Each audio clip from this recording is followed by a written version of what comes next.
let's get stuck into our next segment, mate. And the good people at Ladbrokes, they're back. Yeah, it's been a pleasure, laddies. And, you know, there's been some cracking articles come out of us recently. Do I say so myself? Mate, the stats don't lie. The stats do not lie. The hard numbers do not lie. Click City over here, honestly, just Yeah. going absolutely off in the laddie stories on Instagram. It's just clickbait central. We've learnt the way. We've learnt the way of clickbait. Yeah, Click City Bish. So super exciting stuff. But this week, what was the article this week? Mate, it was spring headlines. Spring headlines. So we did this previously, but, you know, with a bit more time under our belt, let's get stuck into it. And, mate, you can have the honours. Mate, I am basically adding on a little bit to my last spring headline. So I said last time that I expected the Blue Flash Animo to romp home in the Everest. So I've changed that headline slightly to the Everest. History repeats with slipper duo running Quinella. Wow. So that's stay inside an Animo for the uneducated. However, they're a little thorn in my side there because I've got a big futures bet on Animo at $11. So the Godolphin managing director, Vin Cox, said, look, Animo is coming into the Golden Rose aiming for a Guineas. So he may not actually necessarily potentially be in the Everest. But obviously Godolphin has a slot. So they said if he comes back and if he's sharp, he'll be there. Okay. Interesting. Yeah. And then stay inside is about $8, I think, at the moment. Right. He's got 5 slot holders inquiring about him. So I think he'll be there. Wow. So, yeah. I don't know. Tell me a Golden Slipper winner that goes on with it. She will reign. She's the only one. Mate, not many of them. So I've got a bit of a different feeling about this crop. I probably say that every year. But look, they could emulate yes. He went through a Golden Rose. I think he ran second there in the Golden Rose behind Bivouac. Yep.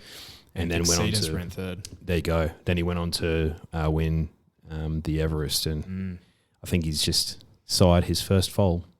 Isn't that lovely? Oh, God, yeah. You know who speaking of foals real quick, do you have anything about breeding on there?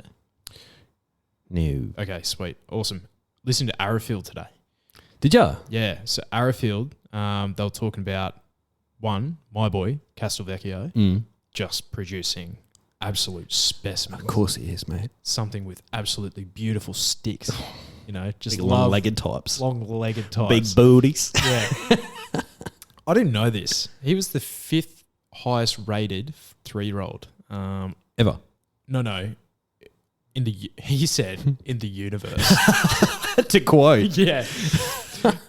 On RSM with Mick Felgate. But yeah, 5th highest rated horse, 3-year-old horse in the universe for that year when he ran second behind Lee Goucher. Really? Yeah. He was a good boy. He was great. And, you know, he became a lot more versatile when he got a bit older, sorry. And so, big tick there. And then, you know, everyone's horse, the Autumn Sun. So apparently, mate. Say his name on this podcast. Apparently, mate, they are just spitting images of him. Hey, little fellas. Little fellas coming out. Oh, yeah. There was a photo that I think maybe RaceNet posted on Instagram. I think, you know, did the standard appearance on every other horse racing feed on Instagram. Yeah, absolutely gorgeous progeny coming from the Autumn Sun. You wouldn't expect anything less. No. So apparently, he's like, I'm trying to find something wrong with these things and I just can't.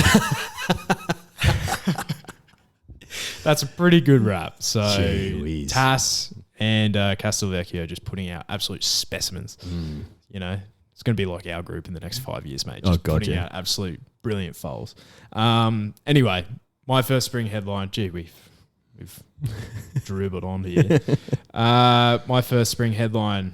I've said it before on this podcast, but I can actually get your price now. Nudge dominates in the Empire Rose on Derby Day. So the mile race for the mares, fillies mares on Derby Day. I think Nudge is just cherry ripe. Chris Waller, he's going to have a huge spring. I think he's found this girl out. She's loved. She's flourished even. I thought you were trying to say thoroughly. Oh, mate. Thoroughly flourished. Yeah. Say that 10 times quickly. I can't. Couldn't say it once. Go on then. Yeah. Sun on the back. Mm. You know, she's just probably grown into herself a bit more. Big, strong girl. So I think she'll be winning. But, mate, I've just had a recent history of this race. We've found some winners here. And more importantly, you have. Yeah, right. Melody Bell in 2019. Yep, thank you. Shillelagh. Thank you. Scholes. Thank you. Who won it last year? I couldn't tell you. No, it was, Shout the bar. Yeah. I had And you- second. Odium by an absolute nostril. Oh, So, just needed that. That's all I needed. so Anyways. let us know when, it'll be a lightly weighted filly. So, yeah, whenever that comes out. But, and yeah, $26 you can get on Ladbrokes for Nudge. Right, okay. $7 to place. So I definitely see that as her target. So yeah. Nudge it is. Moving on. Yes. My second headline is best since Winks VE edges Zaki in Cox Plate victory. Oof. So she's $9 there at the moment with laddies, Juicy. which is juicy. Zaki's $4.50, which I can understand, Sure. but we're talking about Very Elegant. How much did you say?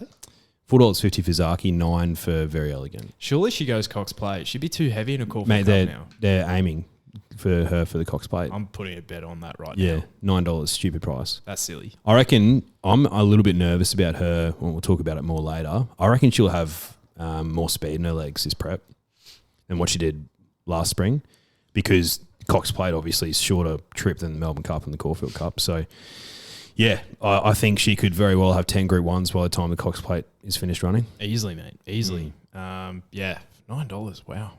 There you go. Early season value here, mate. The third one.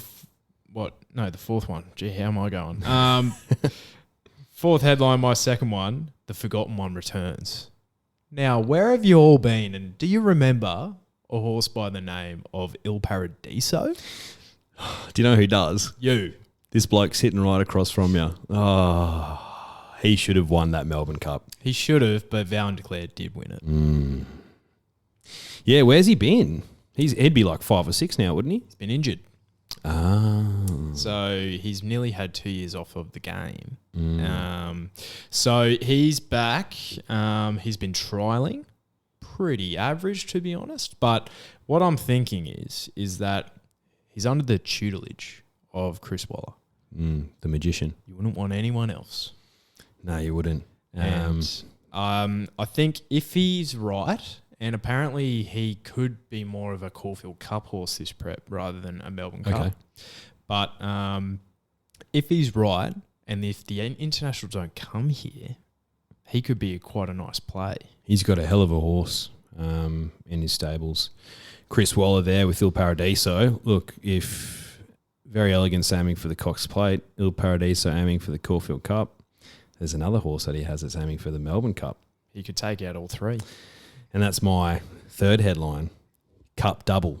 Sydney Cup winner Celino takes out the big one.